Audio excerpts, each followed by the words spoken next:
Welcome to the Salmon Runs YouTube. Enjoy the video. In this video, I will explain how to give a vitamin K injection. First, ensure you have all your supplies ready, including the vitamin K medication, a sterile syringe, and an alcohol swab.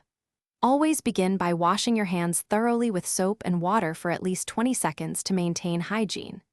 Next, prepare the injection site by cleaning it with an alcohol swab, starting at the center and moving outwards in a circular motion. This helps prevent infection.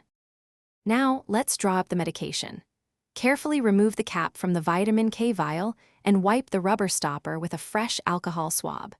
Next, pull back the plunger of your syringe to draw air into it, matching the exact amount of the prescribed vitamin K dose. Insert the needle into the vial, inject the air, then invert the vial and slowly pull back the plunger to withdraw the correct amount of medication, ensuring no air bubbles remain. It's time to administer the injection.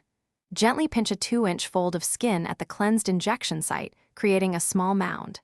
With a quick, confident motion, insert the needle straight into the muscle at a 90-degree angle.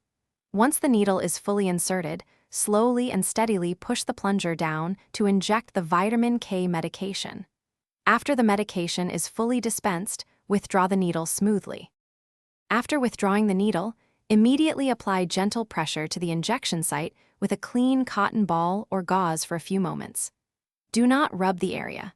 It's crucial to dispose of the used needle and syringe properly in a designated sharps container to prevent accidental needle sticks. Remember to check the description below for a link to those fantastic leak-proof meal prep containers, along with other helpful deals. Always monitor the injection site for any signs of redness or swelling, and contact a healthcare professional if you have concerns. Thanks for watching. Consider subscribing if we helped you.